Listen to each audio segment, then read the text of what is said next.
Welcome to Good as Gold, hosted by Nick Grovich, a show dedicated to helping you understand precious metals and rare coins, how to avoid the pitfalls when buying, and how to understand the inner workings of the precious metals market. Call with your questions now. 602-324-1510. That's 602-324-1510. Or outside the Phoenix area at 800-293-5366. Now, here's the host of Good as Gold, Nick Grovich. Hi, Nick Grovich here with you. Today we're seeing gold back under $1,200. Silver's back down in the low 16, about 16.25. So the metal is sold off a little bit today. And, we talked about this before. It seems like the Fed comes out and they use a couple key words like they stop saying they're going to be patient with interest rate hikes. So that leads people to think they're going to raise interest rates sooner rather than later. The dollar goes up and gold goes down. A lot of people don't understand that the dollar and gold typically move opposite of each other. Back in 1985, the dollar peaked at 164, and that's when gold had hit. I think gold was about 284, 285 back at that same time. Now, I don't think you're going to see gold back at 285, but whenever you see the dollar go up, that's typically in it's typically an opposite move from gold. Gold and the dollar will move inverse to each other in most cases. Right now, the dollar is right around 100, and really, for how strong the dollar has been lately, gold seems to be holding up pretty well. Gold a lot. It's funny because gold has been strong for a couple of weeks now, and all of a sudden you start seeing the experts like Mark Faber talking about, this is the big run coming in gold and silver, and the Fed starts looking at different economic numbers and they hem-haw around. What concerns me about the Fed is it doesn't seem like they really have a plan. They, if jobs numbers are bad, they say one thing. If job numbers are good, they say another thing. If durable goods drop, they change. It seems like they're just reacting to whatever these economic numbers are. And I don't know how much faith I put in most of these numbers. Same thing happens to oil. 2 days ago, oil was up $3 a barrel, which is a huge move.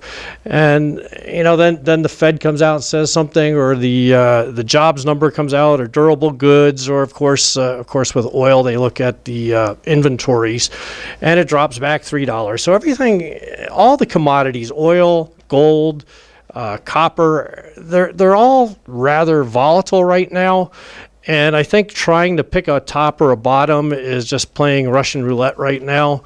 If you believe in gold, you don't believe the dollar is going to continue to be strong for the next 5 years. The best thing I could tell you is, instead of trying to pick a bottom on gold, is you just buy when you can.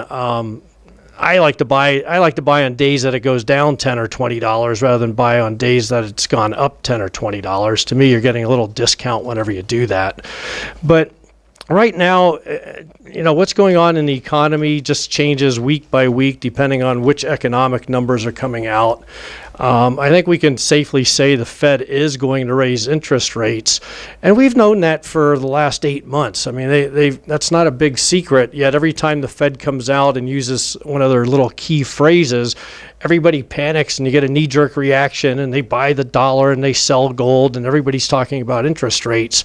And I guess that, to me, that's just kind of crazy, because they've told us rates are going up. It's just a matter of, is it going to happen this summer or is it going to happen this fall?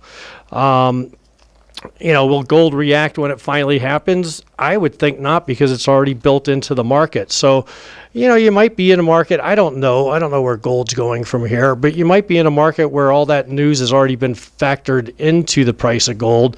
And that happens a lot. People expect something to happen, the market reacts to it before the news actually hits. Then the news hits, and people will be wondering why gold didn't drop the day that the Fed raises interest rates.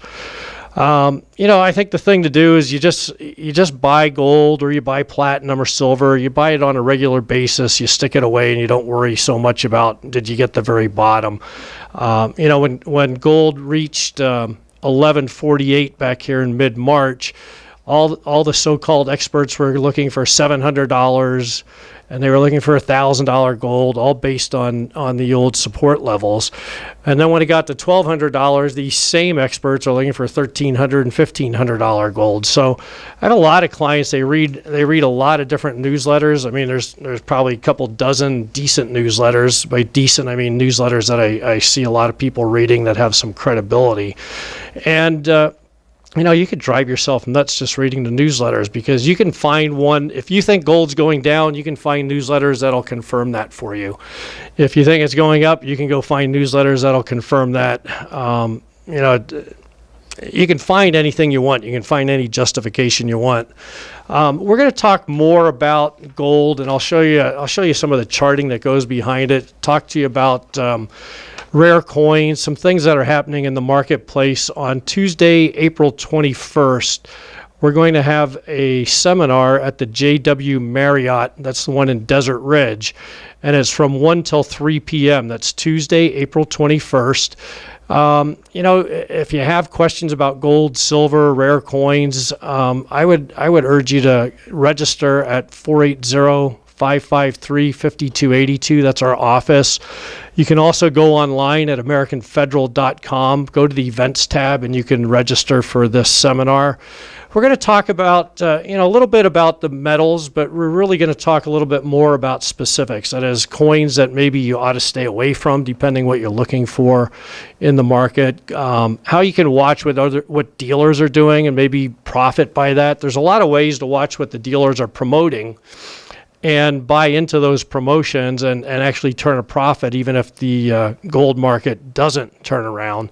In the past 5 years, we've had an awful lot of clients profit on gold eagles, silver eagles, platinum eagles, even though the prices have gone down. It's pretty interesting. I talk about platinum quite a bit. And as you know, platinum has not done that well the last couple of years. In fact, it's down below gold. It's about $30 cheaper than gold right now. But what concerns me about platinum is that you can't really find that much of the physical metal. A lot of times you'll see the prices are out there, and of course they're based on the spot price of platinum, which has a lot to do with what the futures prices are. And a lot of people don't understand what the futures price is. The futures price, let's suppose you own a platinum mine, or you are a buyer for Ford. You need to buy platinum for your catalytic converters. Well, the whole idea behind the futures market is, let's suppose you're the Ford buyer, you're buying the platinum for the catalytic converters. Well, you want to be able to price out next year's model of cars. So you might decide you need X million ounces of platinum to make catalytic converters for your expected sales. Now, that's a commodity, naturally, like gold, that's going to change in price, all day long, every day, every month. So it's really hard to tell what the platinum you use in June is going to cost you. So the whole reason the futures markets are there is so that if you're a corporation or a producer, you can either lock in the price you're selling your platinum at, or corn or any other commodity, or if you're a producer, or not a producer, a user of platinum, you can lock in what your cost is going to be. So what happens is, let's suppose at Ford they know they're going to need 1 million ounces of platinum, or 500,000, whatever the number is. They can go in and buy a futures contract which locks in the price they're going to pay for that platinum.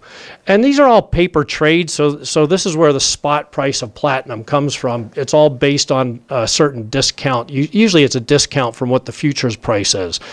The problem is that futures contract is not usually physical metal. Back in 1980, the Hunt brothers used the futures contracts to make people deliver the silver they needed, and that's when we had silver go to $50 an ounce.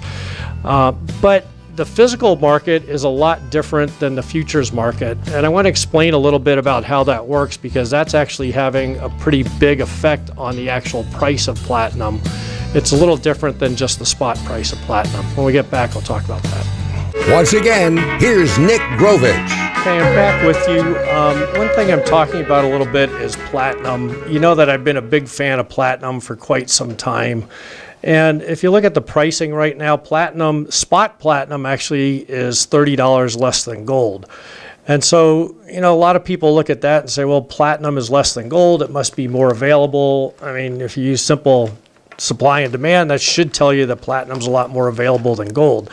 The reality is that if you try and go buy platinum, whether it's US Eagles or Maple Leafs or even platinum bars, it's really tough to find physical platinum right now. The reason I was talking about the futures contracts was so that you understand where the pricing comes from.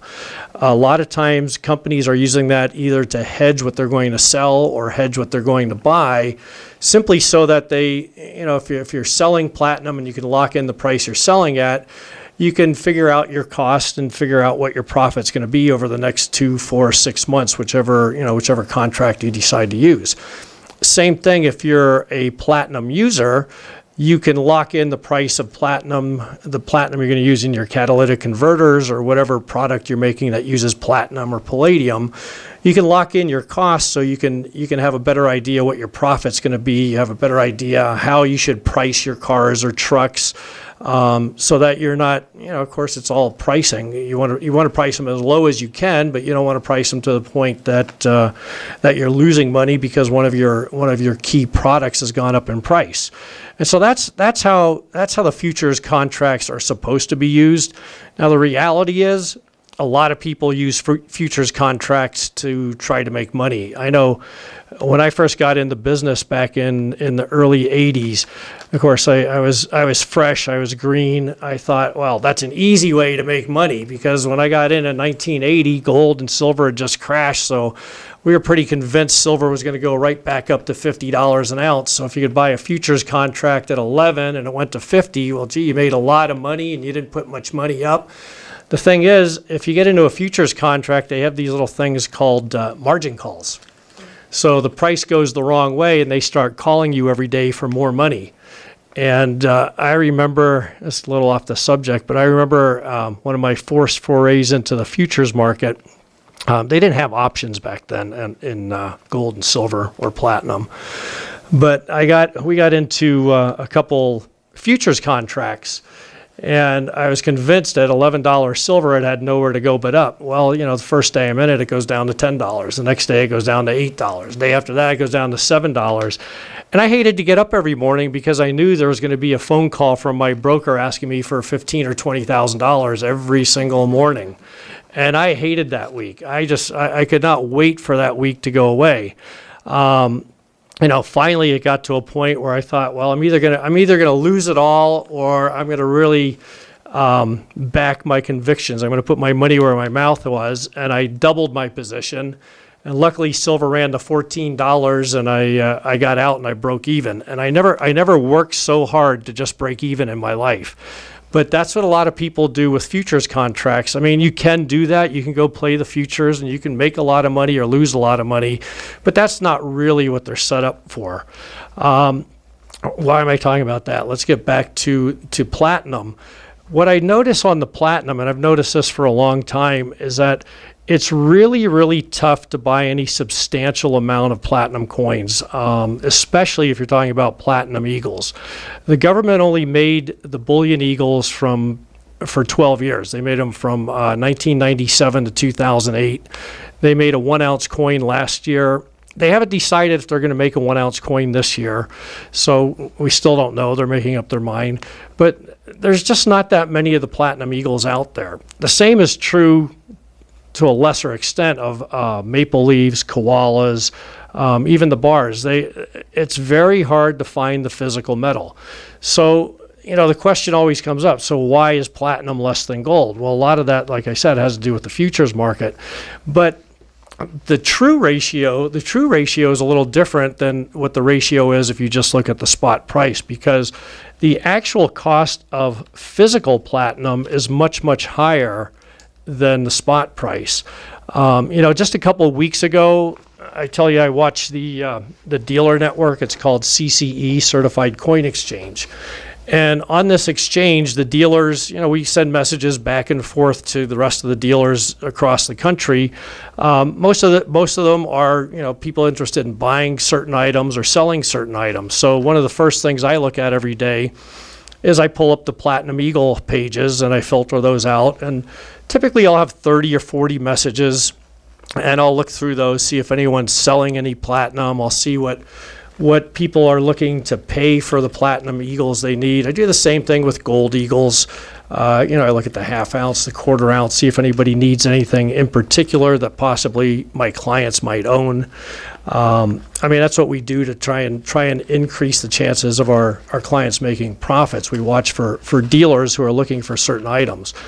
And when I look at platinum, on average, there's 30 to 40 messages a day, and I'm lucky if 2 or 3 of those messages are from dealers who have platinum to sell. Most of those messages are people looking to buy either specific dates or specific sizes or proof platinum, a big variety of coins. But like I said, the bulk of them, 90% of those messages are people looking for platinum. Last week I got really, really lucky, and there was a dealer out of Texas, had a very small group of platinum. I think it was about 25 ounces worth of Platinum Eagles. And it was everything from 1/10 ounce up to the 1 ounce size. So it was a nice variety. But it took me, I saw the message one afternoon. I called the dealer that night. The next morning I was still talking to him. So already I've got a couple of hours involved in buying basically $32,000 worth of platinum. And the reason I mention that is if that was 32 ounces of gold, that whole transaction would take me less than a minute, maybe 30 seconds to go buy $30,000 worth of gold Eagles. I could probably buy $3 million worth of gold Eagles in less than a minute if I needed it. But when you get to platinum, yeah, I could buy a futures contract, but that doesn't put physical platinum in my hands. So here for a small amount, for 25 ounces of platinum, I have to have a couple hours worth of work in it. I've got to bid against other dealers. As it turned out, there was another big dealer on there trying to buy it. So when I called the dealer who had the platinum, we had to go through coin by coin and figure out the bid and what he was getting elsewhere. And it was really a hassle to buy platinum bullion, because that's really all I was buying, was just platinum bullion. I wasn't buying anything rare. I wasn't buying anything really unusual. But it made me think, if I have to go to that much trouble to buy $32,000 worth of platinum, what happens when somebody needs $500,000 or $1 million worth of platinum? Where are they going to get it from? And it's affecting everything. It's not just the Platinum Eagles. It's affecting the Platinum Maple Leafs. It's affecting the Nobles. It's affecting the Platinum Koalas. Every one of those items, the premium has actually more than doubled on those coins. So what that tells me is other people are seeing the same thing. They're not able to actually buy the platinum to deliver to people. So what I'm telling you is, I've been telling you to buy platinum. It's been somewhat available, but something's got to give here. Either the price has got to go up to the point where more coins are made, or the price has got to go up to the point where somebody holding a large quantity of these coins decides to sell it. So, the conclusion would be if you don't have some platinum, I would start picking some up. You could call my office, 480-553-5282, and we'd be glad to get you. I would go with the Platinum Eagles if we can get them. But, at this point, you might actually end up on a waiting list as we were able to buy it to, we have other clients looking for it. You might end up on a waiting list trying to buy platinum. One of the biggest discount internet dealers, usually I can go to them when I'm in a jam. I can call them and they'll sell me 20 or 40 or maybe $100,000 worth of platinum to help me out. And when I looked at their website last week, I doubt if they had 10 ounces of platinum in inventory. So I really think it's time. If you don't have platinum, I would start adding some platinum to your portfolio. I would really push you towards the Platinum Eagles. I think. I have clients right now that are in a profit on their Platinum Eagles, even though platinum's gone down $100 an ounce. So that's a pretty nice position to be in. It is something I try to look for if you're looking to invest in platinum or gold or silver. Try and buy coins that we can buy based on the going price of the metal. But I like to buy things that we have the possibility of making some profits regardless of whether the metal moves up substantially. Once again, here's Nick Grovich. Nick Grovich back with you. I'm talking a little bit about platinum. Really what brought this up is I just wrote a new brochure about platinum and a lot of the problems in actually mining platinum, getting new supplies of platinum, and of course where some of the potential demand is going to be coming from. Like I said, if you've listened to me or gotten any of my emails, you know that I've been a fan of platinum for a while. And to a point, it is a little bit of a waiting game, but if you wait until platinum starts moving, platinum and palladium, by the way, it moves very, very quickly. If you look at the last time we saw some big moves in platinum and palladium, platinum ran from $1,300 to $2,300 in about 8 months back in 2007. Palladium, when they started using palladium in catalytic converters, I want to say it was about 2001. I might be giving you the wrong date, but it went from about $150 to $1,100 in a matter of 6 months. So one of the reasons I would tell you that it's a good time to buy it, number one, it's somewhat available. It's not readily available, but it's somewhat available right now. If you can't find Eagles, we can always get you the Platinum Maple Leafs or the Platinum Nobles or something like that. They're fine coins. I would prefer getting the Eagles. But there's going to be a problem. There's going to be a problem when the demand for platinum increases, and a lot of that's tied to automobiles, and of course a lot of that's going to be tied to the economy, not just the economy in the U.S., but also in Europe, and of course in China and India. And I guess I look at it, everybody says, well, gee, the economy's really not growing that well, and China is in a recession or near recession. Their productivity has dropped. To me, those are just temporary problems. The economy is going to come back, especially in China. I mean, China's not done growing by a long shot.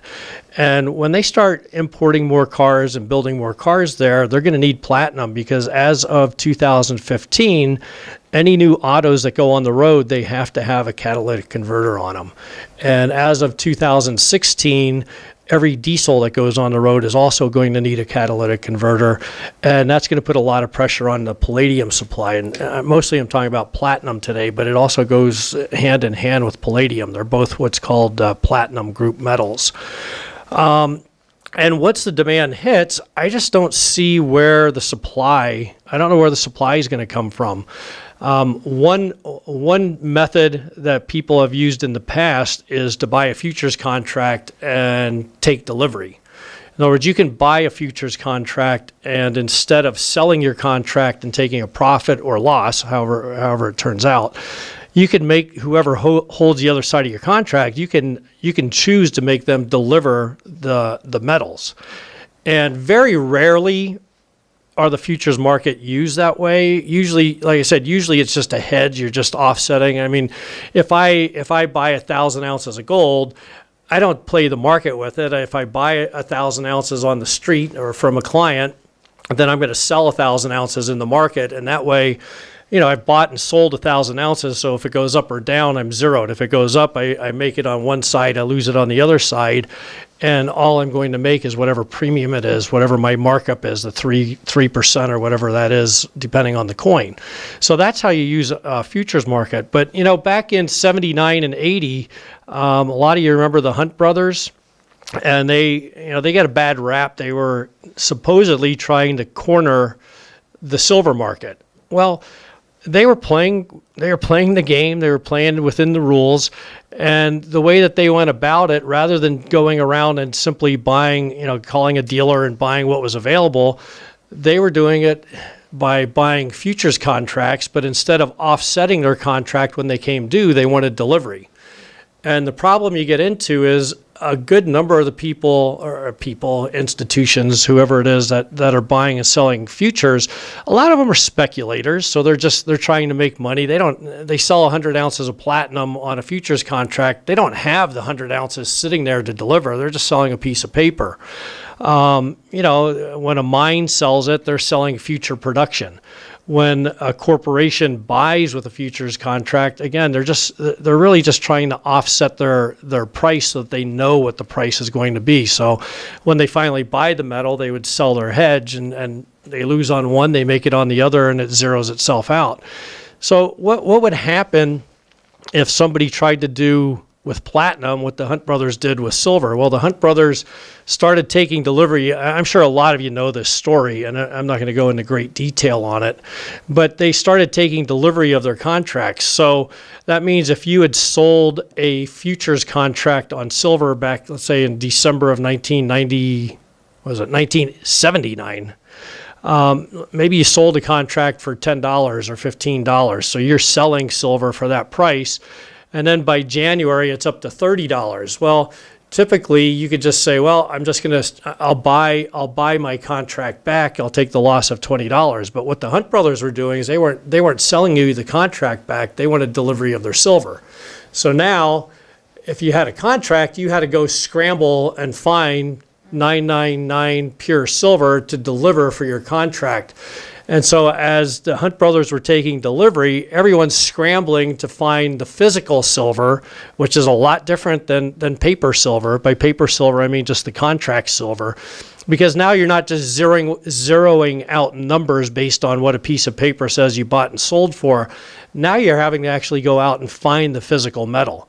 So that's, when that all happened, that was right when I got into the market. So I saw the tail end of that. I met the Hunt brothers one time, and really they didn't do anything wrong. You were allowed to do that. There's a whole story that goes along with this on how the Hunt brothers kind of got it socked to them for doing this. But they weren't doing anything wrong. You're allowed to do that. And the long and short of it is, because of that, because people were scrambling to find the physical silver, of course got up to $50 an ounce.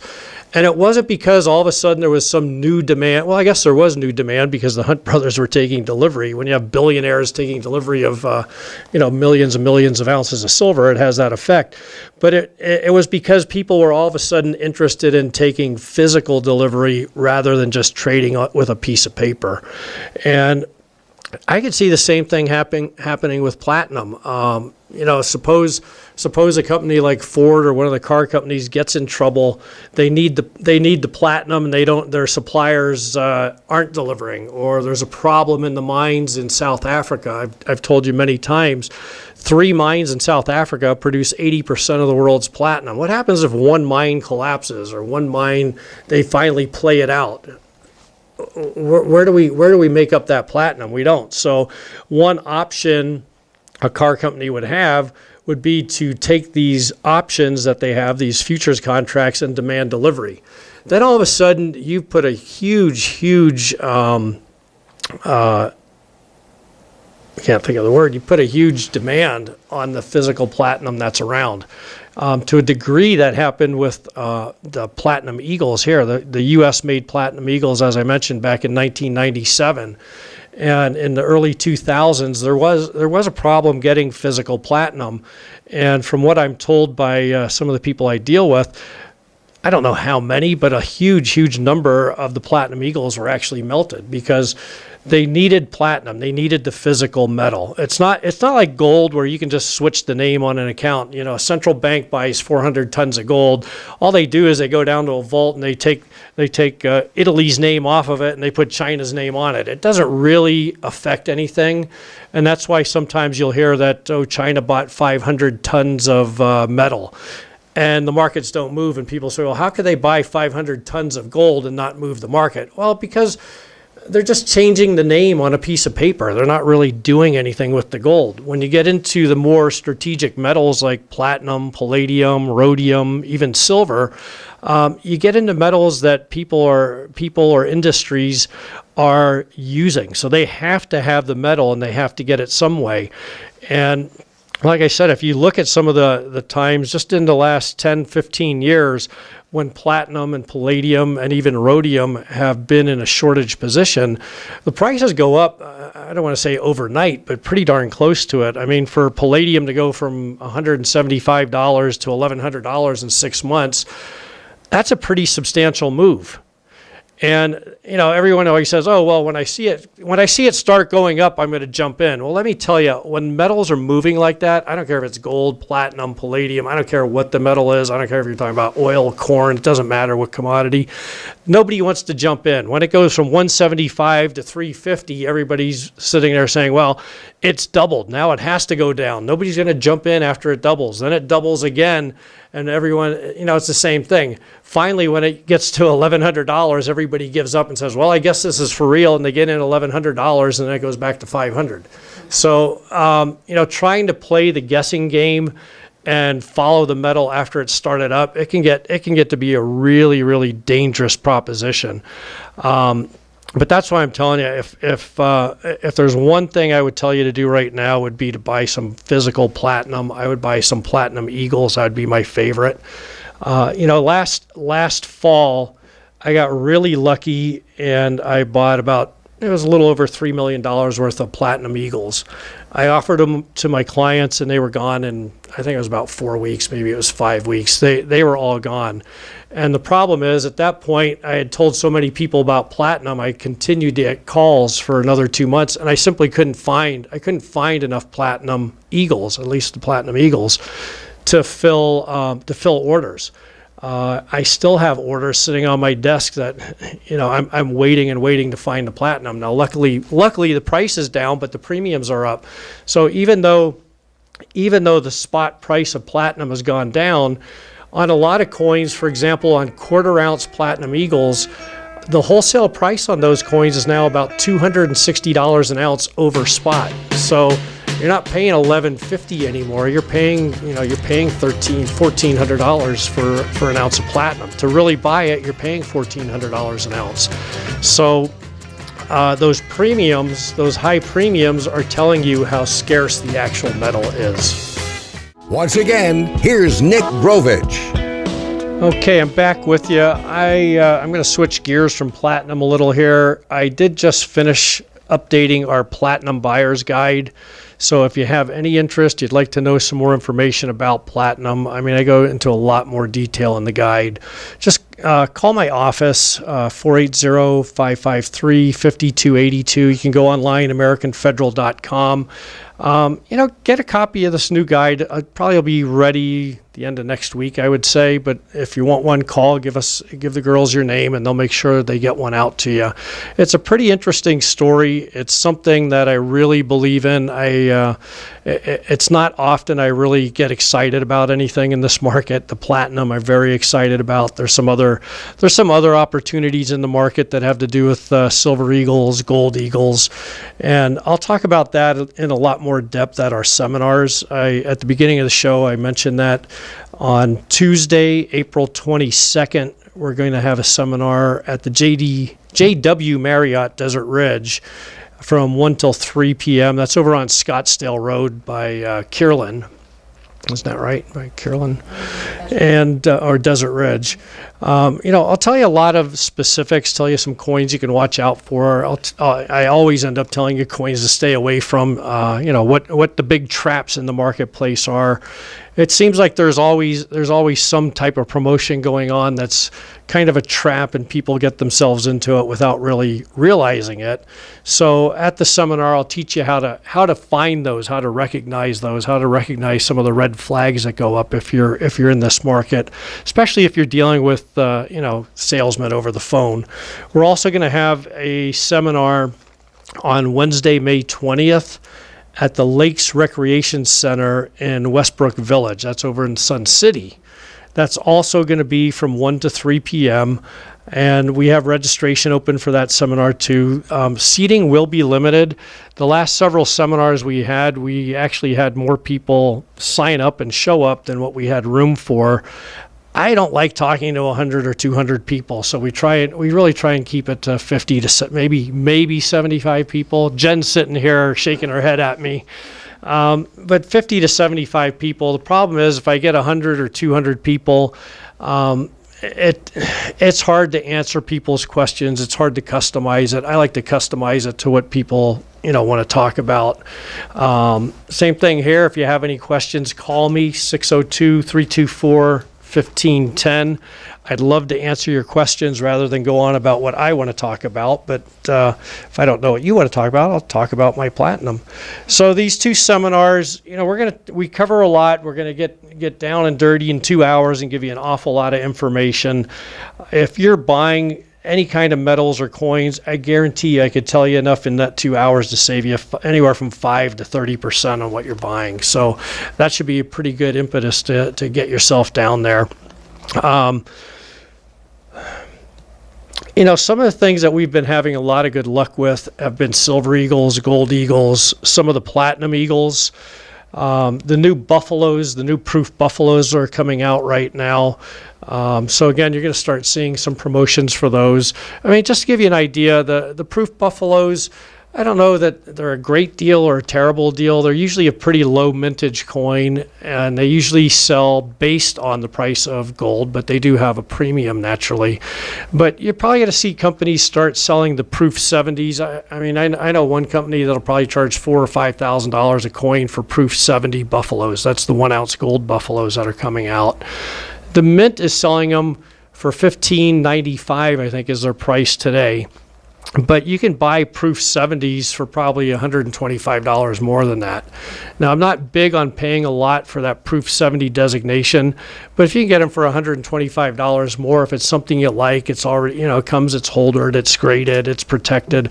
That's a pretty reasonable premium. The reason I mention it, I know in 3 weeks I'm going to be getting calls from people telling me they paid $2,500 or $3,000 or even $4,000 or $5,000 for the coins and asking me if they're a good deal. Call and ask me before you buy it, and you'll save yourself a lot of money and a lot of time.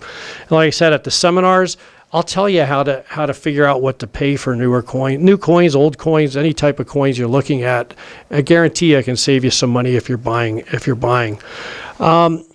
The reason I like the Eagles so much is even though the metals have been down the last couple of years, we've been able to do pretty well for quite a few clients. We've made a lot of money simply because we end up with dates, the older date coins that the dealers promote. One good example, I talked to one of my suppliers today, and I asked him, what do you have in older date eagles or silver eagles, platinum eagles, gold eagles?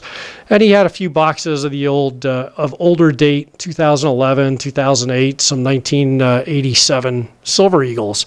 And it's something, if you buy them right, you might pay a couple dollars extra per ounce. But just give you an idea how that works. The silver eagles, 1986 was the first year. Fairly common year. They made a lot of them, but they're all sitting in investors' hands. So somebody's sitting on boxes and boxes, thousands and thousands of these coins. But when the dealers need these coins to build sets or to run promotions, they don't really have. There's no warehouse they can go to and just buy these older dates. They have to basically advertise with the dealers, run messages. Hope that us dealers will find older clients who have these dates, and they pay pretty good for it. It's funny because he had some 2011s, which don't sound that old, but if you had to find a box of 2011 Silver Eagles, you'd be hard pressed to do that today. And we were talking about some of the 1986s. The reason I always bring up 1986, it actually was a very high mintage year, but because it's so old, it's hard to find boxes of those coins. And a year ago, it was silver, so it was $20 an ounce, if even that. You could sell a box of 1986 Silver Eagles for $47 a coin. So if you had the right date and you had a dealer who let you know about it, you could have traded your box of Silver Eagles in and basically doubled however many you had. So if you had 500, you could have doubled it, had 1,000 and still had change because you could have got $47 a coin for an ounce of silver. To me, that's kind of crazy. But if you have the information, if somebody tells you what to look for, it's picking up free money. It's free money that's just sitting there if you have the right coins. The problem is most dealers don't bother to tell you about it. The other thing I wanted to touch on too, I had a client call last week, and they were interested in a gold IRA. Now, I have a lot of mixed feelings about IRAs, the gold, silver IRAs. There's certainly benefits to it because you get a tax break when you put your money in there. But a lot of people already have IRAs. And this particular client, they have an IRA. They've got a lot of stocks in there, stock-related items in there. And they're scared to death of the stock market right now. So, in their case, I think they wanted to put a couple $100,000 into a gold IRA, and they were asking my opinion of it.